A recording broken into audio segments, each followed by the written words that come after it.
Good morning and welcome to our latest edition of Face-to-Face. Today, our guest, I can only see Jason on your shirt, and I think we're going to stick with Jason because if I start trying to go through last names, I'm going to mess it all up, and I'll give you a chance to talk about that. But Jason and I first met when he, pretty early in his career with I Wear Your Shirt, one of the companies that he started, and he talked to some marketing students. That was a couple years ago. So we're happy to welcome him back today. If I remember right, the best way that I can moderate this is to shut up and get out of your way because you've got some great stuff and the kids really enjoy it. So fire away. Sounds good. Well, good to meet everybody. I'm honored to be able to kind of share my story with people and especially students, because I remember sitting where you were sitting. I remember listening to other people come in and talk about stuff and just how boring they were and how much I had no interest in what they were saying. So I'll try not to be that because I didn't ever want to hear that when I was in school. But my name, as most people know me, is Jason Sadler, but my name right now, which changed about a month and a half ago, is Jason HeadsetsDotCom. And that's not a joke. I really do have a brand's name as my last name. I'll get to that in a little bit. But kind of my story, my background, you know, I'm not too old, I guess. I'm 30 years old. I've been an entrepreneur for, I guess you could say, my entire life, but I had never really dabbled in starting my own business until after college. And I think you guys are in such an awesome time in your life when you have the ability to start anything. You have nothing depending on you, right? I mean, hopefully none of you have kids and dogs and houses that you have to pay for. I mean, if you do, congratulations, you started really early. But it's amazing to be an entrepreneur when you're younger because you don't have risk, right? I mean, your only risk really comes down to your time, maybe some money, and then just the fear of failure. And so I started out kind of my entrepreneurial career after college. I had a couple jobs through high school. I worked at a gas station, a grocery store, a cell phone store. I literally worked at a cell phone store when they were selling beepers. So if you guys want to make me feel old, there you go. That's your time for that. But I mean, I've had a lot of different jobs. I've worked for next to nothing. I've interned. I've tried to do a little bit of everything so that I can find out exactly what I don't want to do in life. And I think a lot of people are kind of scared to take on jobs because they think they'll have to do them for the rest of your life. I just always wanted to try stuff to be like, well, you know, what's this like working here and doing this thing? So I graduated college. I didn't want to go to college. I actually had a job offer at Nintendo to do some early programming stuff. I had dabbled with HTML and programming when it first started back in like 95, 96. And my mom was like, nope, you got to go to college. I'm not going to let you take some job. You get let go or you quit or whatever, and then you don't have a degree to fall back on. So I, at the time, was living in New Jersey. I've kind of lived all over the U.S. and hated the cold with a passion. I know you guys, some of you can relate to that. I live in Florida now, so it's wonderful. But that was my requirement for going to college, was had to be warm. So I moved to Florida on a basketball scholarship, went to school for a year at a private school, really hated that. So I moved to a public school where there were a lot more people, kind of a lot more opportunity, if you will. Kind of my claim to fame in college is two things. I never went to the library, not one single time. I don't know if that's a good thing to tell students, but I feel pretty proud of that. Number two, I never had a class on Fridays. So if you guys can aspire to do that in college, I think you'll be a success no matter what. But my view on college is very different because I didn't go to college. I had no clue what I wanted to do with my college career. I talked to a couple of guidance counselors, and no offense to guidance counselors, but the ones that I talked to had no business giving me any guidance. I think they were just people who couldn't get a job doing anything else. And if you guys have guidance counselors that you believe in, more power to you. I would rely on those people as big influences in your life, but I took it with a grain of salt when someone was like, you know what, you should think about being a psychology major. And I was like, well, why? And they're like, well, it's a popular major right now. I was like, what? That's absolute garbage to me. So I went to school. I kind of fell back on a graphic design degree because it was easy. I had done that stuff before. So I went through college, really kind of skated through college. I distinctly remember a couple times when friends would be like, hey man, don't you have a test today? And I was playing NFL Blitz on my couch. I was like, oh crap. And I would run to school, take the test, get a C on it, and be like, okay, whew, all right. And then go back to playing video games because that's what I cared about at the time. But the one thing that I learned throughout college was that meeting people that I would hopefully stay in touch with after college would help me, because those people would go on to do bigger and better things, or those people would have their own careers that I could try and work into getting in with them, or whatever. So I looked at college as a big networking opportunity, and I tried to kind of build a Rolodex of friends in different areas, and especially people who are doing different degrees. And I didn't necessarily like think about it as like a business move. I just really, that was kind of my goal in college, was to always stay in touch with friends, you know, meet a lot of people. And maybe you're not outgoing. I mean, I wasn't super outgoing when I was in college either, but I just really tried to, that was my goal. That was the one thing I knew, that, hey, if I'm going to be here, if I'm going to sit in a class with a bunch of people, at least meet the people around me, see if I can stay in touch with them. And Facebook had just started, so like it wasn't really creepy at all to like tell people you want to be friends on Facebook, because you were like one of, you know, a couple thousand people that were on it. So a little different nowadays, but so really, I mean, that was my college career. So I graduated. I got a good paying job working for men's professional tennis, the ATP, and that was my first like 9-to-5 gig, and I hated it. I mean, it was, I can't tell you guys, I think maybe 6 months into the job, I would wake up at like 8 o'clock. My commute was like 3 minutes from my house where I lived, and it was miserable. I mean, every single day I was just like, well, here we go. And I would drive to work, and I would sit at work, and I would mess around on the internet for like 3 hours. I would go to lunch. I would come back. I would read my emails for about 20 minutes. I would go back to messing around on the internet for a little bit longer. I would maybe do a little bit of work at like 4:15, and then I would go home at 5. And I started to realize, like, what a miserable existence, right? Like, I could do this forever, but what's the point? Like, number one, I'm wasting my own time. I'm wasting energy. I'm wasting the company's money. That didn't really matter to me, but, you know, I kind of looked at it like, I don't want to burn bridges here by just, you know, doing whatever. So I had a friend who I had met in college, really good designer, didn't have a lot of business sense at all. And I talked to him about, you know, hey, you're really creative. You're working for a company that you don't like. I'm working for a company that I don't like. What if we, you know, got some design work on the side and maybe tried to think about creating our own web design company?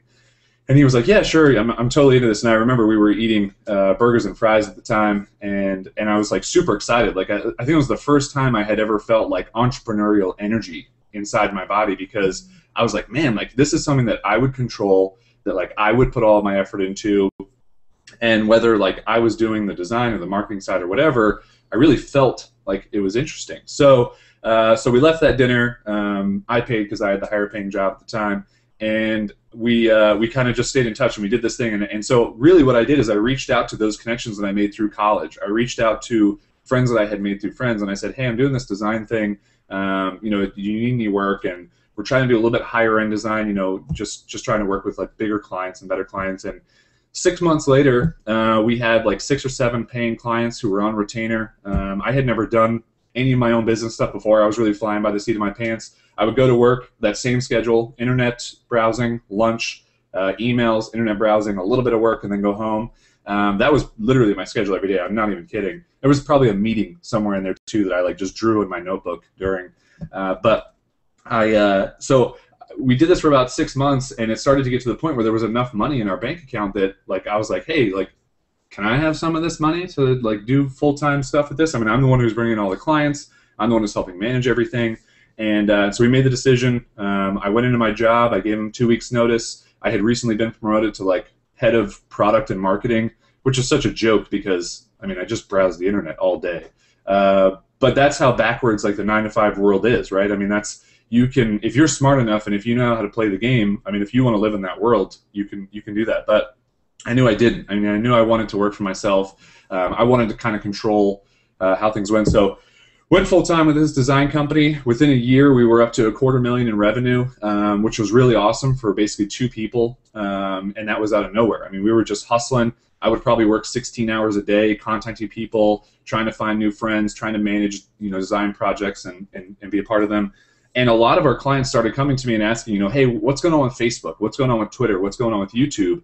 And at the time, my Facebook profile was like 120 of the people that I randomly friended in college. I didn't even know what Twitter was, and YouTube, I had heard of it only because of the Lazy Sunday video from Andy Samberg in Saturday Night Live. Like literally, that was my only thing that I knew about YouTube. So, but I heard all these people talking, all these people who paid us money and who had money, and I was like, there's got to be something here where I can get more money out of these people and a lot of other people like them to do something. So late one night, it was like 3 a.m. I don't typically go to bed early. A lot of times I'm up because my brain won't shut down. And I thought of, why couldn't I be the guy that represented companies on the internet and talked about them and just shared their stories or shared their products with people, kind of like people do on radio or billboard or TV or whatever, all the other standard mediums of advertising. And so the hook was T-shirts, because I said to myself, I'm a guy who, probably like most guys in this room, like, it takes more effort for me in the morning to figure out what T-shirt I want to wear than it like does pants, right? Like, I like pants, got those. T-shirt, I got like 8 of them, and I don't really love any of them, So that was one thing where I was like, well, I'll have a picked T-shirt for me to wear every single day. That's an easy thing to do. And so now I've got this T-shirt angle. I've got all these social media sites that are completely free. I'll just go ahead and build a website, because that was what our company did, and put it out there. And then I started thinking about the pricing structure of this. And I had talked to a couple of investors that I had met through the years, and more just mentors, not necessarily looking for money from them. And I remember talking with this guy, Chris. You guys can look him up. I'll drop his name in the chat. Really good resource just to learn if you want to get into the investment world. He's also very plugged in Silicon Valley. But we had talked back and forth about different pricing structure, and I had said, I think about like $100 a day. I want to sell like the whole calendar year. And he was like, well, what if we did something that caused a little bit of sense of urgency? So we came up with this $ per day pricing structure, where it was $1 on January 1st, $2 on January 2nd, $3 on January 3rd, all the way up to the end of the year at $365. And while it doesn't sound like much when like the 13th day is $13, at the end of the year it's $66,795.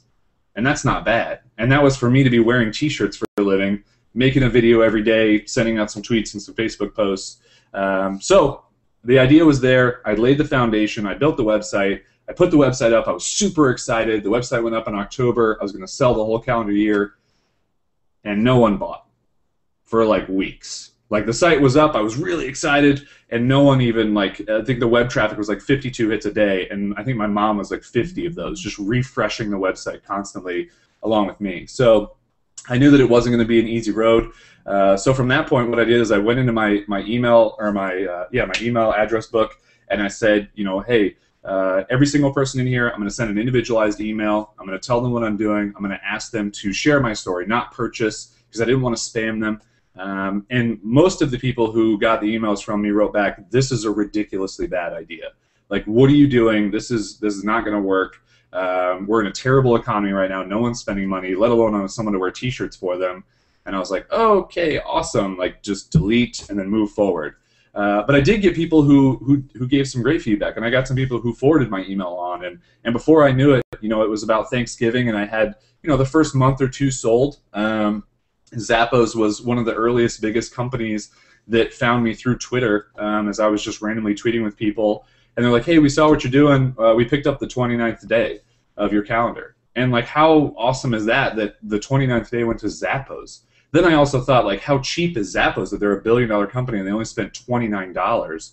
But, that was, like, for me, that was, like, a big, like, aha, okay. If a big company sees the potential of this as a very unique thing, I think I'm onto something. So I just kept hustling. A New York Times article came a couple weeks later. By January 1st, I'd never worn a T-shirt yet. I was about to start the calendar. I'd sold 6 months of that first year's calendar. So you can imagine I was pretty excited to get started. So kind of kicked off that year. That year went well, sold out in like 7 months. Second year was 2 people. That year sold out in 6 months. Third year was 5 people, and the pricing structure went up each year. So it was $2 per day in the second year, $5 per day in the third year with 5 people. We did a really unique hiring process through YouTube of having people submit video resumes. And then the fourth year was 5 people, and then we kind of made a little shift in the middle of 2012 last year from the daily model to a weekly model, and kind of scaled back our team. So we're 3 people now. We've been doing this weekly sponsor model for a while. It's been very exciting because I've worked with over 1,500 different companies over the past couple of years, all just wearing their T-shirts, just doing weird random things. I mean, our YouTube channel is about 3,500 some odd videos strong, almost 10 million views now on YouTube. And it's not like a lot of those videos have millions of views. I mean, most of our videos have about 2,000 views, which I think is pretty cool because, it's consistent viewership on this content that we've created. And I go back and watch some of my initial videos, and Jeff may even remember some of them.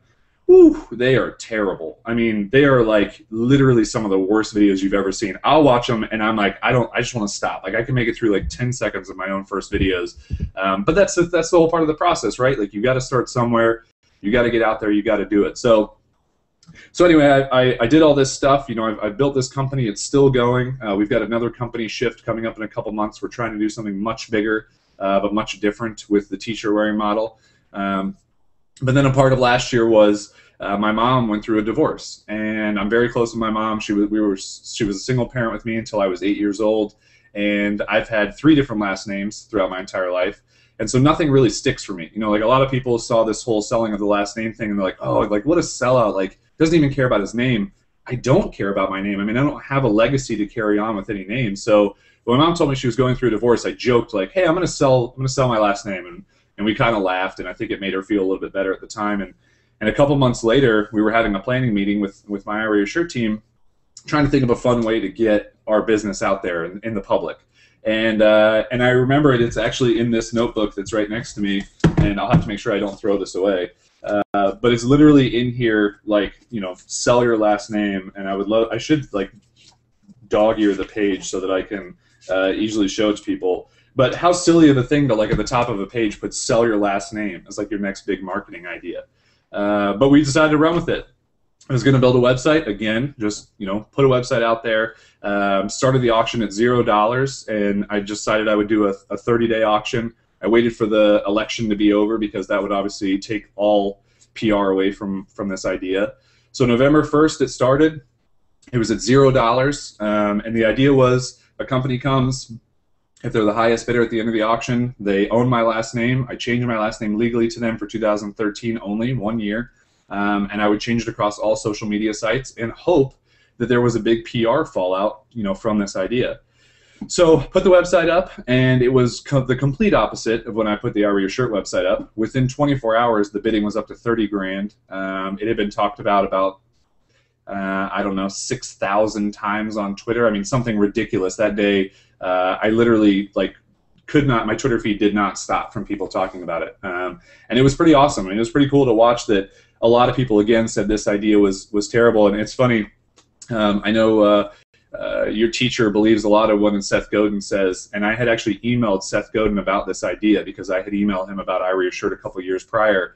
And I just was like, you know, what are your thoughts on this? And Seth's a great guy in response to emails, and he was like, I don't think it'll work. It's a bad idea. And I was like, well, that's kind of a crappy response, not what I had expected from someone I consider like a mentor that I look up to. And I was like, well, could you explain a little bit? And he was like, don't have a lot of time to explain, just not the right time, don't think this will work.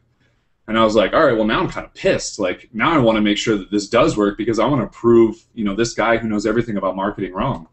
So in that first day, I was like, all right, like, I feel like I'm a success because it got talked about. You know, people, the bidding is already up to $30,000. I think that's pretty impressive for selling a last name. It never been done before.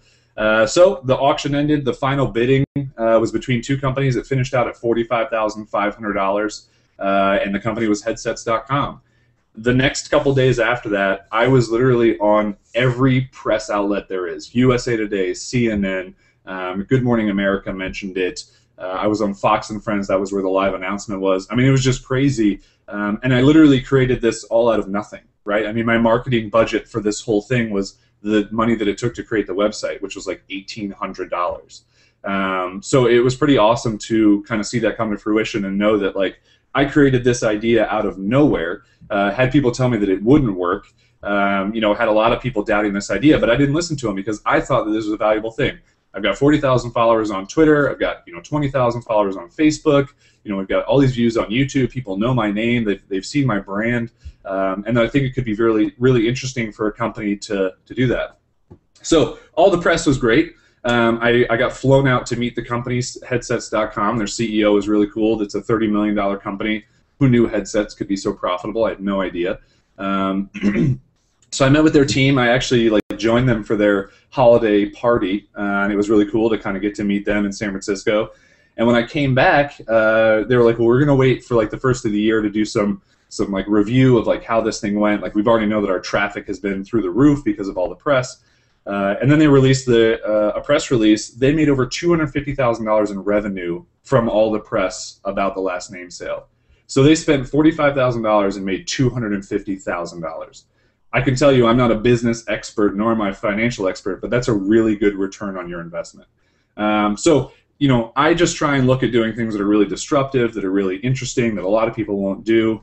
And I've got, you know, more of that stuff up my sleeve, but that's the way I kind of look at life. And you know, this whole introduction thing, you know, I hope one thing that you guys take from just that part of what I'm talking about is that you have the opportunity to do almost anything you like, right? I mean, you have the opportunity to create any app you can think of, any website you want. What it really boils down to is how you execute that idea, is the hours that you put into making that idea a reality. Because I can tell you from experience that no matter how great your idea is, if you're not there working hard, if you're not there putting it out to people, if you're not, you know, answering emails, you know, managing social media for it, doing whatever marketing you're doing, getting out there, handing out flyers, whatever it is, it's not going to be successful. I mean, no one has an overnight success just because they have a great idea.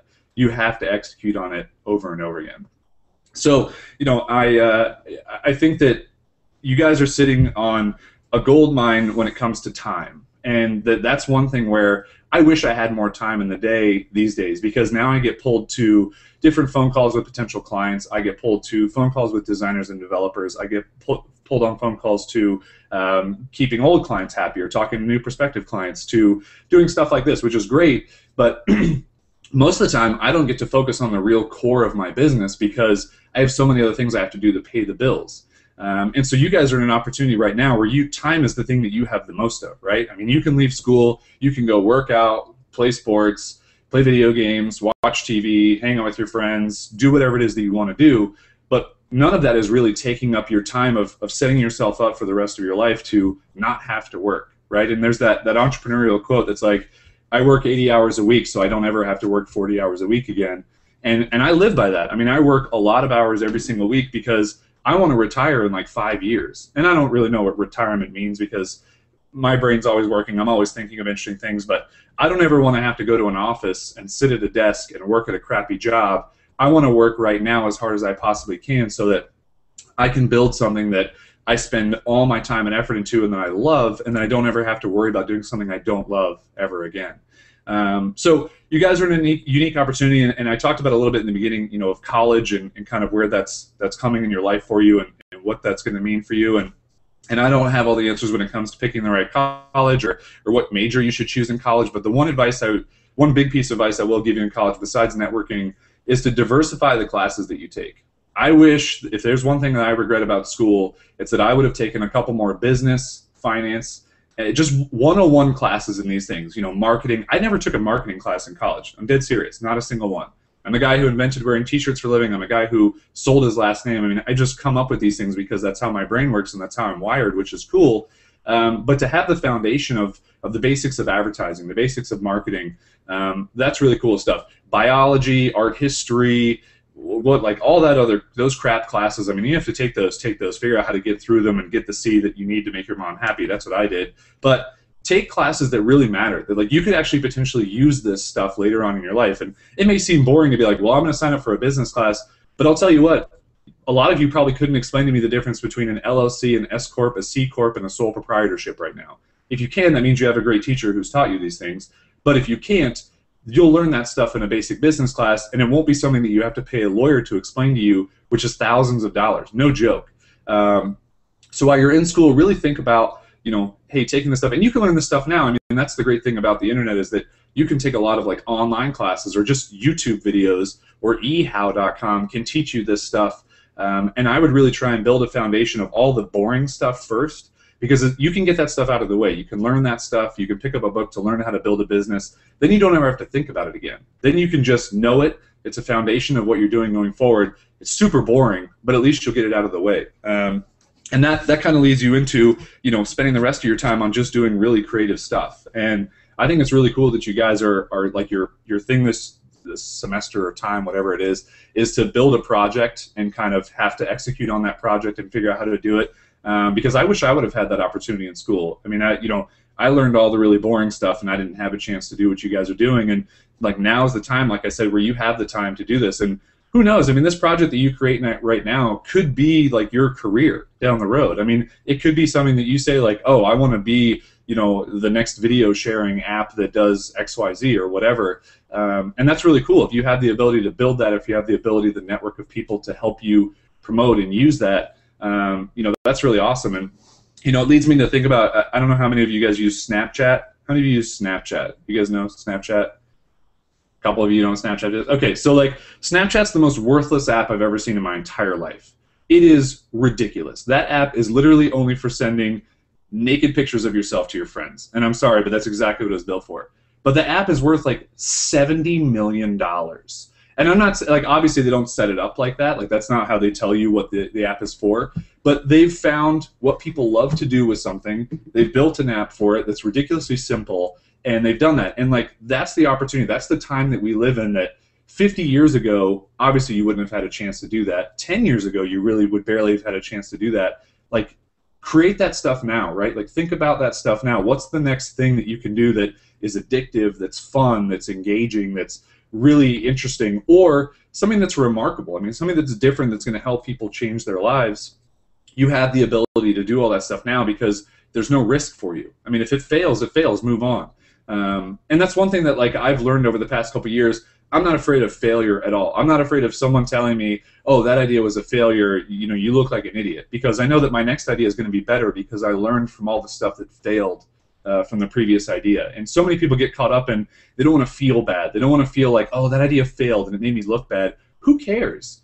Life is too short. I mean, I know you guys are in high school, and obviously everything's about, like, your popularity and who's better than who and all that stuff. I was there. I know what it's like. I actually went to 4 high schools. So imagine being the new kid 4 times in high school. It sucked. But one thing that I learned over time was that I just didn't care what people thought of me. That didn't mean I was, like, running through the halls with my clothes off screaming. That just meant that, like, I had a thick skin. I mean, if people were going to make fun of me, I was going to let it roll off my back. It's the same way with business. I mean, you get the same thing with YouTube commenters. If you guys have ever made a YouTube video and you've seen comments come in from people that are just drinking haterade, I mean, that's what happens. If you've never seen it, go to a Soulja Boy video on YouTube and just read through some of the comments. I implore you as your homework today to go to a Soulja Boy video and read through the comments today. You will read some of the most hateful stuff you've ever read in your entire life. Get ready to have that happen if you create a successful business. Because people are going to be jealous, they're going to be mad, they're going to be upset, they're going to be whatever, and you just have to develop a thick skin. And so, you know, that comes back to failure and how I think that it's a good thing if you fail, because if your acceptance of failure is to learn from it and to move forward, that's great. If you dwell on it, it's only going to hurt you going forward. So, you know, I have a bunch of failures. You know, I've hired people that I shouldn't have hired. You know, I saw some red flags early and I tried to ignore them, and I shouldn't have ignored them. I should have listened to them and not done it. But I learned from that. If I wouldn't have done it, I wouldn't know now what I know. You know, if I wouldn't have changed my business over and over again, I wouldn't know what works and what doesn't work. And I think some of what you guys have to learn to do is just adapt quickly, right? I mean, I think, and I say this all the time, I don't think Facebook's going to be around in 5 years. So I think you guys are in a position now where new social media tools and sites and other things come up, whether it's apps like Snapchat or you know, building a following on Instagram or whatever. I think it's just good to be able to be in different places so that you're not focusing all your energy in one. And Google Plus is a very interesting platform. You know, as we use it now for this Hangout, I mean, I don't know if Google Plus is going to take over Facebook, but I think that there's a lot of things that are being done right. And I think eventually we're going to run out of, like, segmenting our lives on 50 different apps, and, like, your photos go here and your videos go here and you have audiences for this and that here. It's all going to kind of be in one unique place. But I will tell you that, like, from something that I've learned is not to put all your eggs in one basket. And I was really focused on Facebook for a long time and trying to build an audience on Facebook, trying to build, you know, put good content there. And Facebook made a change a couple months ago that really changed how things showed in the news feed, and that killed my business. I mean, not necessarily killed it financially, but I had, like, lost all viewership on Facebook because I post stuff every single day. We post a lot of weird random content.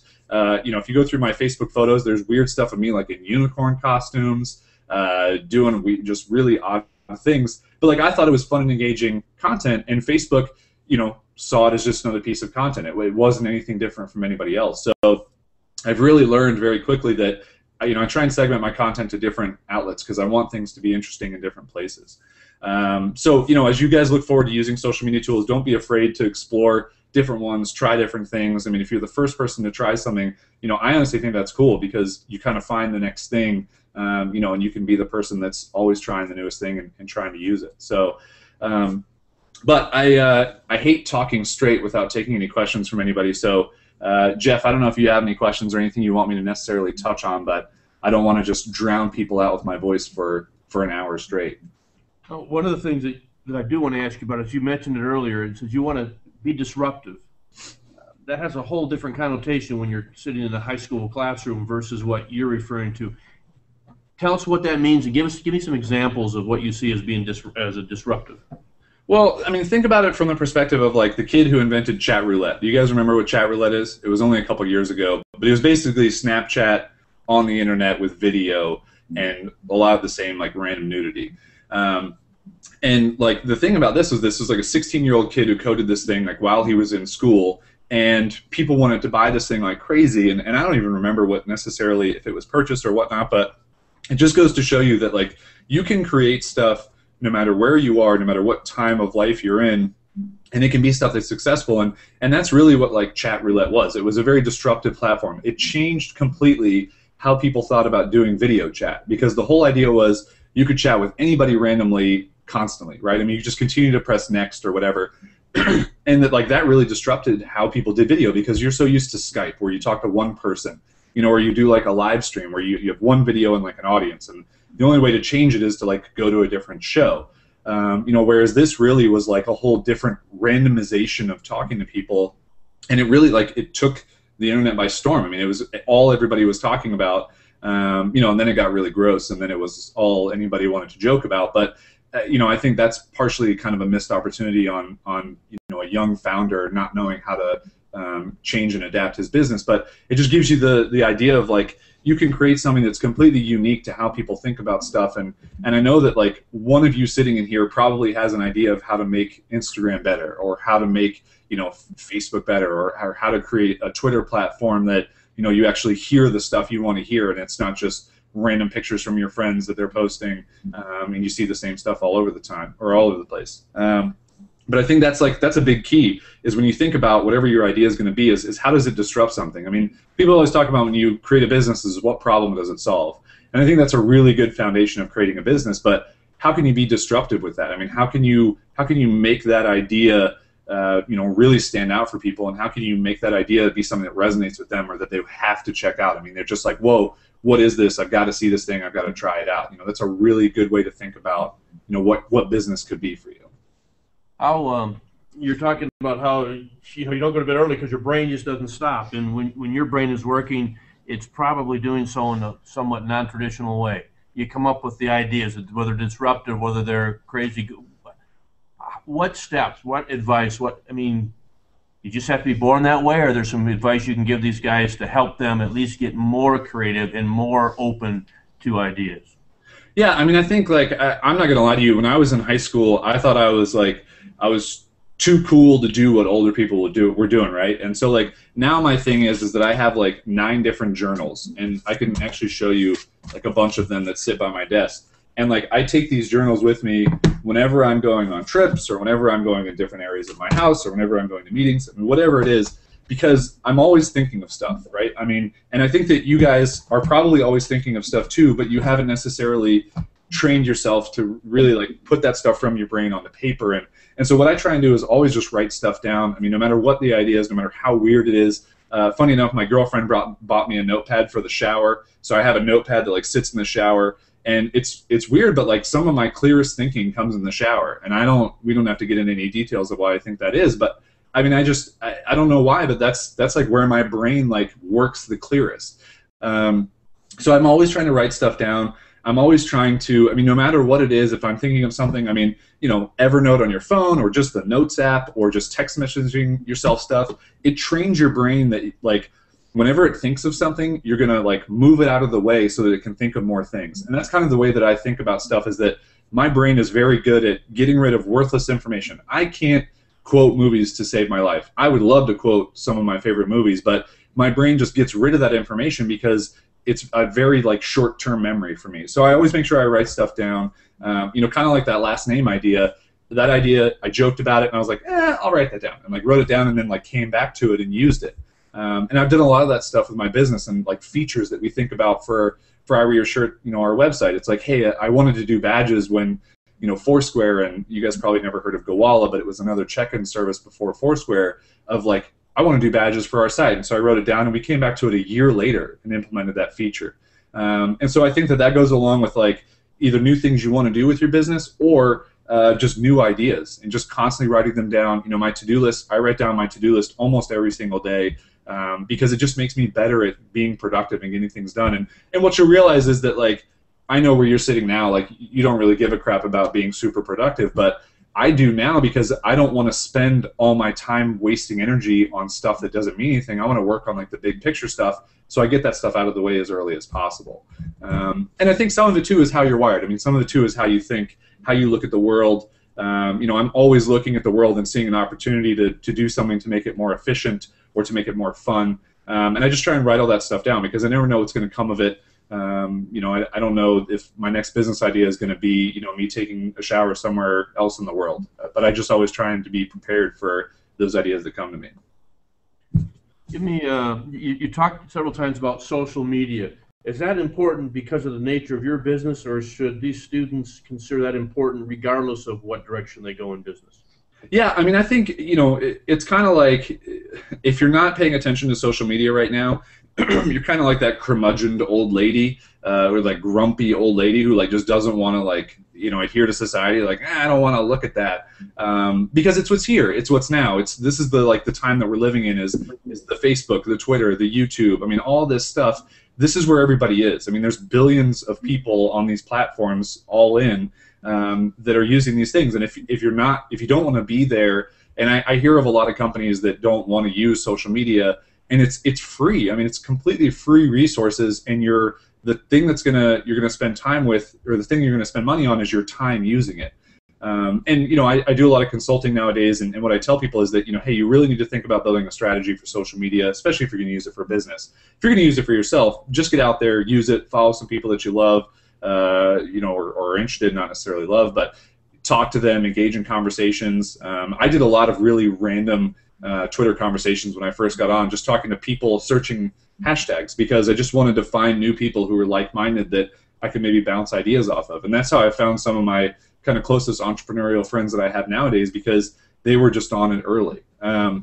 So I highly recommend people to be on social media, think about it. But like I said earlier too, is to look at like the new stuff that pops up. I mean, what are the new platforms that you can think about jumping on before anybody else, or maybe see potential in, or create for yourself? I mean, you know, what do you see that's wrong with the current platforms that are out there that you could say, hey, this could be done better, or this could be, you know, used in a different way?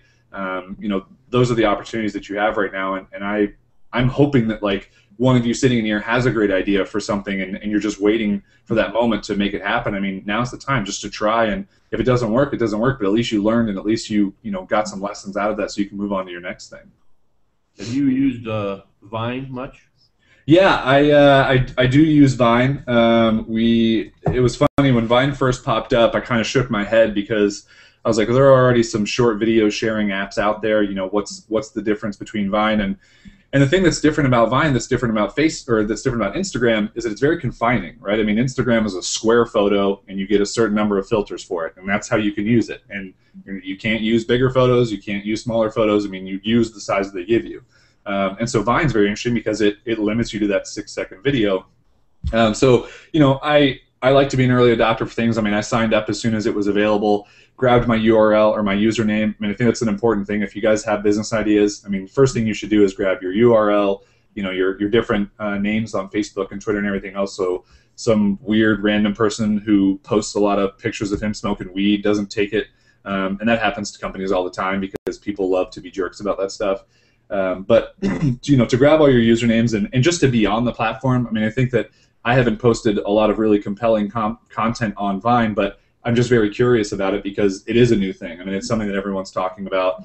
It's another place that I can be relevant. You know, if a potential sponsor or, you know, someone that I've wanted to talk to kind of sees me on there, It's really good. And I don't know if you guys are familiar with Chris Brogan. I'm not sure if your teacher talks much about him, but he's a really good business guy, really smart marketing guy. And like we've almost developed our own relationship through Vine that we hadn't had, and we've been connected on other social media platforms. And he's a very influential guy. I mean, he's a guy that like I look up to and that I'll bounce ideas off of via email. It's just cool that like that platform has kind of brought us closer together because, you know, we've seen each other in different circles, but, you know, I guess he likes the weird random short videos that I post. So what 2 or 3 books that are must-reads for them at this age? Yeah, I mean, I think Scott Gerber wrote a book. He's actually a part of the Young Entrepreneur Council, which I am a part of. He wrote a book, and the name is escaping me at the moment, but I have it downstairs. Oh, Never Get a Real Job is his book, and I'll put it in the chat. Scott Gerber, Never Get a Real Job. Anything by Gary Vaynerchuk is obviously great. I mean, Crush It, his first book was really influential. Excuse me. Thank You Economy, his second book, was really good at really talking about kind of the instance of social media that we're in. I mean, the landscape that we're in media right now, which sounds like really like, you know, technical terms, but it's just kind of where we are in the world and like how brands should be using the internet, which are good reads. And I'm trying to think of something that's maybe a little bit off the wall. That would be that. I mean, honestly, like another book I would say is just to try something that's completely out of your realm of interest, right? I mean, try to read something that you wouldn't normally read that, you know, might push your boundaries because it's just something really interesting. And that's not like 50 Shades of Grey, because that would be really weird and wouldn't have any value to you. But like, you know, if it's a finance book or if it's a book on entrepreneurship, if you don't feel like you're very entrepreneurial and you want to kind of get that feeling, I think that would be a really good way to do it. So those are two, you know, Scott Gerber and Gary Vaynerchuk. I think, you know, they've written really great books recently. And I don't do a lot of reading. I mean, I think that's a very, you know, a lot of people won't admit to that. I hate books. I mean, I'll be completely honest with it. I really despise reading. It takes too much time. I can't do anything else with it. I feel like I lose money while I'm reading a book because I literally can't multitask while I read. But I will say that in those books that I've mentioned, I've gotten a lot of inspiration. I've gotten a lot of knowledge. I've gotten a lot of things. So I try and pick and choose my battles when it comes to, okay, you know, this book really seems like it's going to give me something. All right, I'm going to read it. And I know about halfway through a book if I'm wasting my time, you know, if I should keep reading it. And that's just me being honest, because I don't like to tell people to go and read books because I don't necessarily read a lot of books. Okay, then the 3 websites that they should have bookmarked and referred to on a regular basis, or blogs or Facebook pages, whatever. Yeah, it doesn't have anything to do with business, but I love BuzzFeed. I don't know if any of you guys read BuzzFeed, but like BuzzFeed's my go-to, and BuzzFeed's like, it's weird internet news. I mean, it's a lot of like really funny images and random things that just, you know, wouldn't necessarily help you make any money, but I look at it as a creative outlet for me, that I read it so that I'm not like over drenching myself in boring entrepreneurial business stuff. I think Mashable is a great website. I mean, I think they write a lot of really good stuff. You know, that's a great website for people to look at business or entrepreneurship and read that. But you need sites that kind of give you that creative influence, right? And another one for me that has absolutely nothing to do with really business is Dribbble, with 3 B's. If you're into design at all, you should definitely check out Dribbble. I go there just for inspiration purposes because some of the most talented designers in the world are on this platform, and you only get little snippets of stuff that they're working on. And I find that like I look at their stuff and I'm like, wow, this is really cool. Like they're doing this like app design. I don't know what the app is because they're not going to tell you, and you only see a part of it. And I'm like, ooh, like I want more of this. And that kind of feeling almost invigorates me to like then go to my business and be like, oh, I want to do something that makes people feel like that about, you know, stuff that I'm creating. So you know, I think that's, you know, that's really fun. And honestly, I just really try and stay in tune with new things as they pop up. I mean, you know, as soon as like a new blog or a new something comes out of nowhere, and I think that's really what BuzzFeed has done over the past couple months, or, you know, maybe even a year now, but just to be really in tune with that stuff because they figured it out. I mean, they've come up with a really good way to give you news or stuff that interests you in a very, you know, quick way. Well, Jason, I appreciate the time you spent with us today, taking out of what's obviously a crazy schedule, and sharing your insight. It's always a challenge to communicate to teenagers that now's the time. On the one hand, they all want to be adults. On the other hand, none of them seem to believe that they can make it happen now. So that's something we constantly battle. So I appreciate your insight on that. Yeah, absolutely. I mean, and that's the thing. I mean, I wish I could go back in time and use the time that I wasted playing video games and, just laying on the couch and not doing anything, because I don't want to work forever. And I think the majority of people don't want to work forever. And this is the opportunity that you have right now to try stuff, and it costs nothing to set up websites. Another really good resource is Squarespace.com. And Tumblr.com. Tumblr is this very super simple platform for building your own blog, basically. But Squarespace, my girlfriend actually reminded me of it. They were a huge sponsor at a couple different conferences I went to the past couple of years. But you can build a website in minutes, and it costs you nothing. I mean, it's literally like completely free. You just have to buy a domain. So there are so many tools out there that you can use to get all this stuff going. And your barrier to entry is just you being able to say, oh crap, I should probably get up and do this so I don't have to work and do something I don't want to do for the rest of my life. We use Wix a lot. It's drag and drop, and it can go mobile and HTML5 and cool. Everything as well too. So awesome. Once again, thanks very much. We'll be in touch. I'm eagerly awaiting the clandestine announcement of where you're going next, and we'll see what happens. Yeah, I invite your students to pay attention, because it could be something they would be really interested in, and that'll probably be later on this year. But I thank you guys for watching. Whether you're watching this recorded or live, hopefully I haven't put you to sleep, and this has inspired you to get out there and do something awesome and make some awesome happen where it doesn't already exist. All right, Jason, HeadsetsDotCom. Thanks for the time. We'll see you later. Take care.